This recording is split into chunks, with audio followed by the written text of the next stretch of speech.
कहते हैं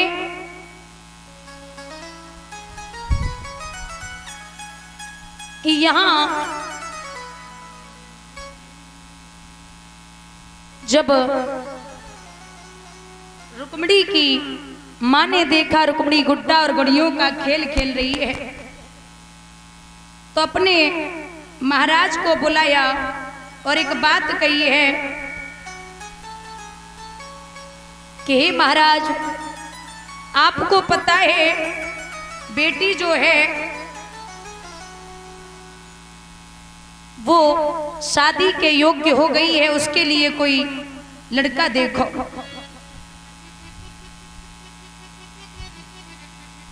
राजा कहने लगे कि हे देवी, मुझे तो पता ही नहीं चला, बस आज ही राज्य में जाएंगे और अपने बड़े बेटे से बात करेंगे। राजा राज्य में पहुंचा और अपने बड़े बेटे से कहा है कि हे रुकुम,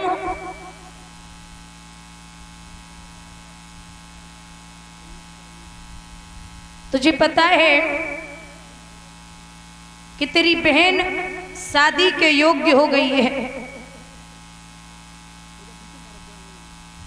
तो जवाब दिया कि नहीं, मुझे तो पता नहीं है।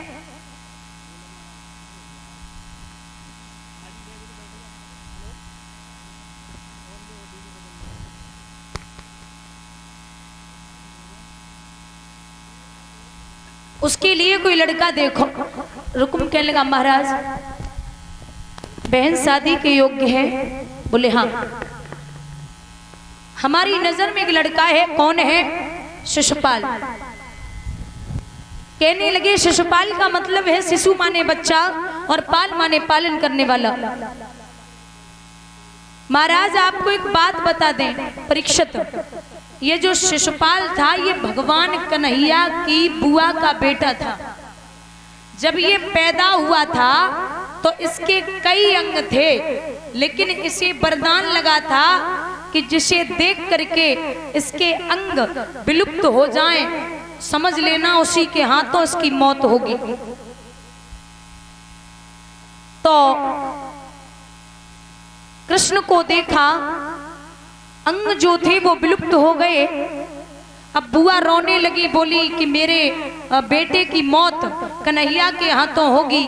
तो भगवान बोले, जाओ बुआ, आप भी क्या याद रखोगी, जब तक शिशुपाल हमें रोज 100 गालियां देता रहेगा मैं इसे माफ करता रहूंगा। जिस दिन ये 100 के ऊपर हुआ उस दिन मैं इसे छोड़ने वाला नहीं हूं। और शिशुपाल भी बड़ा अजीब था, ये रोज भगवान को 100 गालियां देता था। तो भैया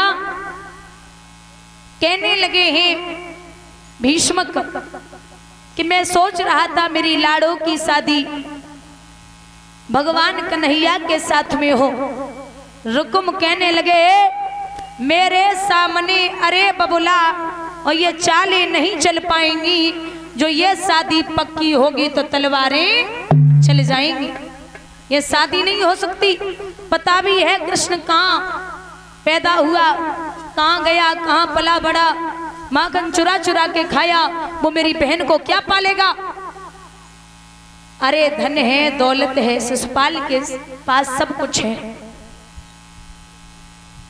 तो उसी के साथ अपनी बहन की शादी करूंगा। एक बात बता दें बुजुर्गों, ये जो धन है ये माया है।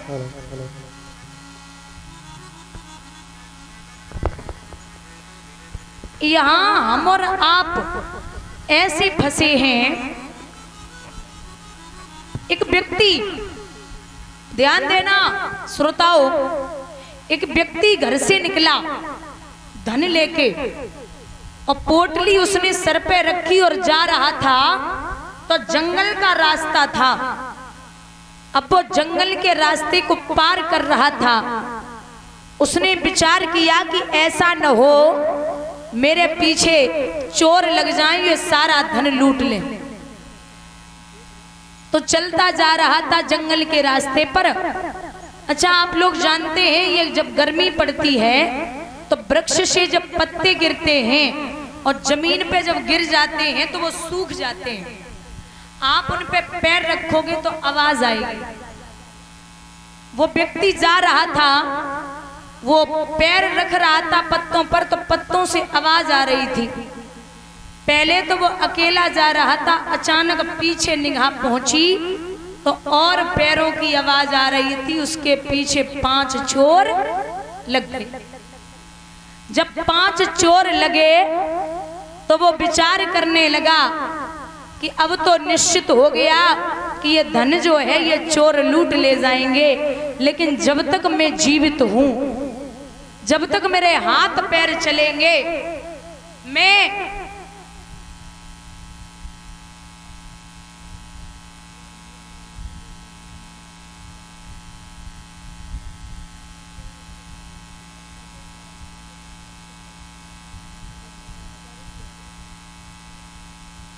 भैया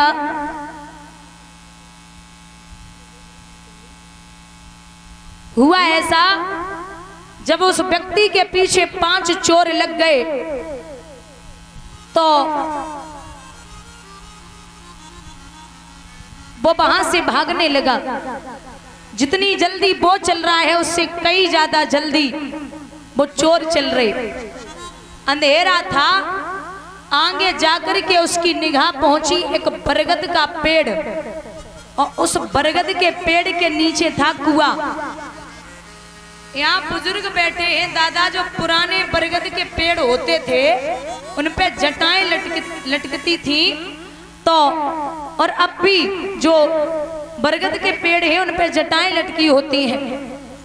तो उस व्यक्ति ने उन जटाओं को पकड़ा और कुएं में नीचे घुस गया। कुआं था सूखा। वो चोर पीछे पीछे बोले, भैया अभी तो यही था, इतनी जल्दी कहां चला गया? अभी तो यही था, इतनी जल्दी कहां गया?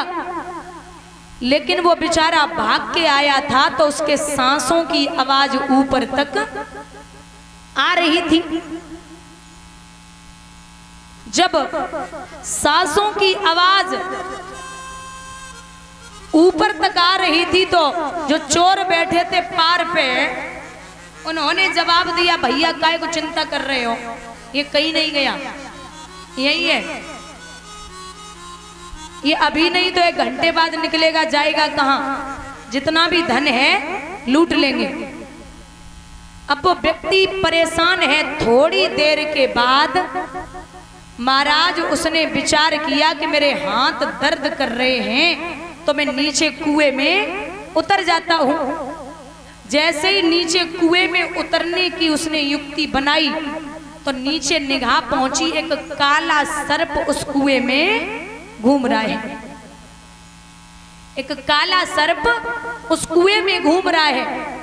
अब व्यक्ति सोचने लगा कि अगर ऊपर गए तो 5 चोर बैठे और नीचे कुएं में उतरे तो काला सर्प है, मृत्यु तो होनी है, लेकिन ये धन इतनी आसानी से नहीं छोड़ूंगा। बोले हाथ दर्द कर रहे वो तो करने दो, अब मैं कुछ विचार करता हूं। तब तक जो जटाओं पे वो लटका हुआ था, उन जटाओं को महाराज 2 चूहे ऊपर काट रहे थे। जिन जटाओं पे वो लटका हुआ था उन जटाओं को 2 चूहे काट रहे।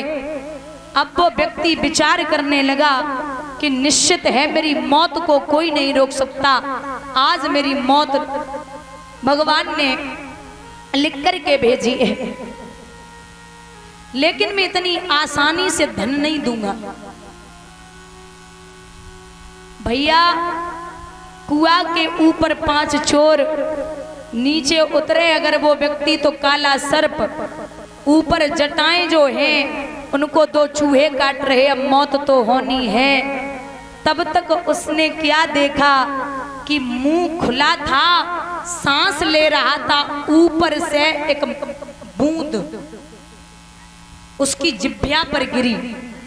तो दादा उसने अपने जीवन में इतना मीठा पहली बार स्वाद लिया था, इतना मीठा स्वाद पहली बार जीवन में लिया था।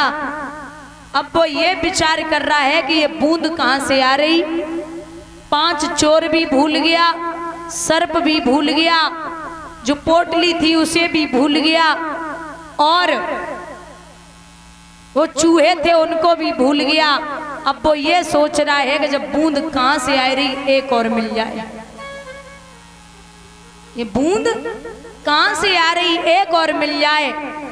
तो बता दें भगवत श्रोताओं कि कहानी का मतलब ये है कि वो व्यक्ति कोई और नहीं, हम और आप हैं, और हमारे और आपके पीछे 5 चोर लगे हैं, काम, क्रोध, मोह, लोभ और अहंकार। और जिस कुएं में हम और आप पड़े हैं वो है मृत्यु लोक, और जिसके अंदर वो काला सर्प घूम रहा है वो है हमारा और आपका काल। और जिन जटाओं पे हम और आप लटके हैं वो है सांसें, और जिन जटाओं को वो 2 चूहे काट रहे हैं वो एक है दिन और एक है रात। एक दिन काट देता और एक रात काट देती है। और जो एक एक बूंद आ रही है ऊपर से, वो वहां तो शहद की बूंद गिर रही है, लेकिन हमारे और आपके जीवन में ये जो बूंद है इसका मतलब है धन। आज 1 लाख का मुनाफा हो गया तो विचार करते हैं कल 2 लाख की व्यवस्था बन जाए। हमारा और आपका जीवन ऐसे चल रहा है। लिखा है, जन किन किन को नाच नचाई गई रे माया की चिड़ैया।